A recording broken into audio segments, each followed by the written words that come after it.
Hello മക്കളെ, നമസ്തേ. A plus ഹിന്ദിയുടെ പുതിയൊരു വീഡിയോയിലേക്ക് എല്ലാവർക്കും സ്വാഗതം.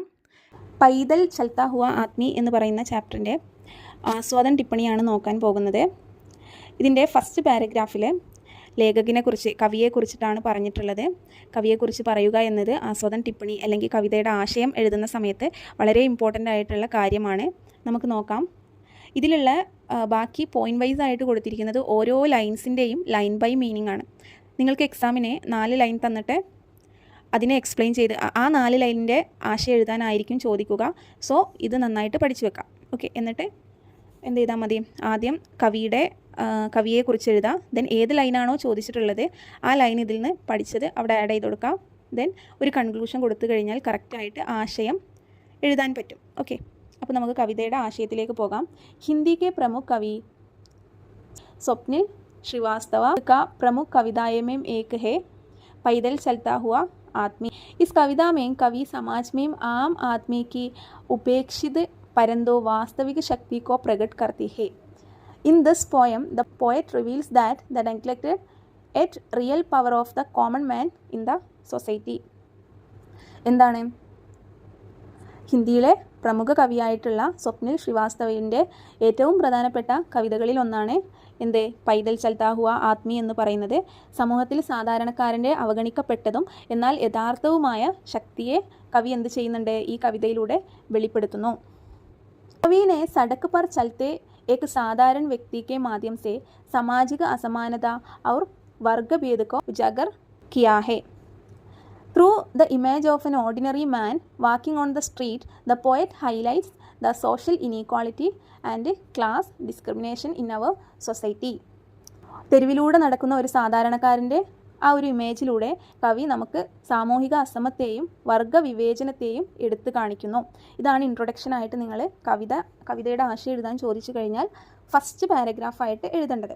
ഓക്കെ, ദെൻ നമുക്ക് കവിതയുടെ ലൈൻ ബൈ ലൈൻ മീനിങ് നോക്കാം. ഫസ്റ്റ് ലൈനിൻ്റെ മീനിങ് ആണ് പറയുന്നത്.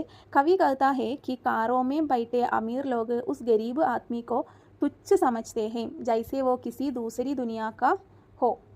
കാറുകളിൽ ഇരിക്കുന്ന ധനികർ ദരിദ്രനെ മറ്റൊരു ലോകത്തിൽ നിന്ന് വന്നവനെ പോലെ എന്ത് ചെയ്യുന്നു, നിന്ദിച്ചുകൊണ്ട് നോക്കുന്നു. The poet says that the rich people sitting in the car look down upon the poor man as if he is belonged to another world. कवि बताता है, सेकंड लाइन इन मीनिंग आने, कवि बताता है कि अमीर लोग यह नहीं समझते कि उनकी खुशियाँ उसी गरीब आदमी की मेहनत से है. वही मेहनत करने वाले असली इंसान है. The poet explains that the rich don't understand that their happiness is due to the hard work of the poor man. ഈ കാറിൽ ഇരിക്കുന്ന ആളുകൾ ദരിദ്രൻ്റെ കഠിനാധ്വാനം മൂലമാണ് തങ്ങളുടെ സന്തോഷം എന്ന് മനസ്സിലാക്കുന്നില്ല എന്ന് കവി വിശദീകരിക്കുന്നു. കഠിനാധ്വാനിയായവനാണ് യഥാർത്ഥ മനുഷ്യനെന്നും അദ്ദേഹം ആ ലൈനിൽ പറയുന്നു. കവി कहता है, തേർഡ് ലൈനിൻ്റെ മീനിങ് ആണ്, കവി कहता है कि किसान और मजदूर ही अनाज उगाता है और मकान बनाते हैं. अगर वे काम न करे तो अमीर लोग भी जी नहीं पाएगा.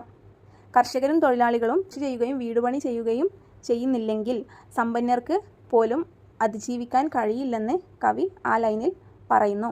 The poet says that the farmers and laborers grow crops and build houses. If they don't work, even the rich won't be able to survive. कवि समझाता है कि यह आम आदमी दिखने में कमज़ोर लगता है लेकिन बहुत ताकतवर है. जब उसे अपनी ताकत और अधिकारों का ज्ञान हो जाएगा तो वो अन्याय और शोषण को ख़त्म कर देगा. The poet explains that the common man look like weak but he is very powerful. When he become aware of his strength and rights, he will end injustice and exploitation. അതായത് ഈ ദുർബലനായി തോന്നുന്ന സാധാരണക്കാർ വളരെ ശക്തരാണെന്ന് കവി വിശദീകരിക്കുന്നുണ്ട്. തൻ്റെ ശക്തിയെയും അവകാശങ്ങളെയും കുറിച്ച് അവർ ബോധവാന്മാരാകുന്ന സമയത്ത് അവരെന്ത് ചെയ്യും, അനീതിയെയും ചൂഷണത്തെയും അവസാനിപ്പിക്കും. അല്ലേ, അവരിവിടെ ജോലി ചെയ്തില്ലെങ്കിൽ നമുക്ക് സർവൈവ് ചെയ്യാൻ പറ്റുമോ? ഒരിക്കലുമില്ല. അപ്പോൾ അവരുടെ അവകാശങ്ങൾക്ക് വേണ്ടിയിട്ട് അവർ പോരാടും. അതാണ് റൈറ്റർ പറയുന്നത്. ദെൻ കവിതയുടെ ഒരു എൻഡിങ്ങിന് വേണ്ടിയിട്ടുള്ള 2 ചെറിയൊരു പോയിൻ്റാണ്. കവിതാമേ വ്യംഗ്യ ഔർ ചേതനാക്കാ സ്വർഹേ. എന്താണ്, കവിതയിൽ ആക്ഷേപഹാസ്യത്തിൻ്റെയും എന്താണ് അതേപോലെ ചേതന, ഒരു അവബോധത്തിൻ്റെയും ഒരു ബോധവൽക്കരണത്തിൻ്റെയും സ്വരമുണ്ട്. ഇത് ഭാഷ സരൾ ഹേ, ഭാഷ വളരെ ലളിതമാണ്. The language is very simple. എന്ന് പറഞ്ഞ് നമുക്ക് അവസാനിപ്പിക്കാം. ഓക്കെ, അപ്പോൾ അത്രയാണ് ഈ ഒരു ചാപ്റ്ററിലെ ക്വസ്റ്റ്യൻ ആൻഡ് ആൻസേഴ്സ് വരുന്നത്. എല്ലാവർക്കും മനസ്സിലായി കാണുമെന്ന് കരുതുന്നു. ധന്യവാദ്.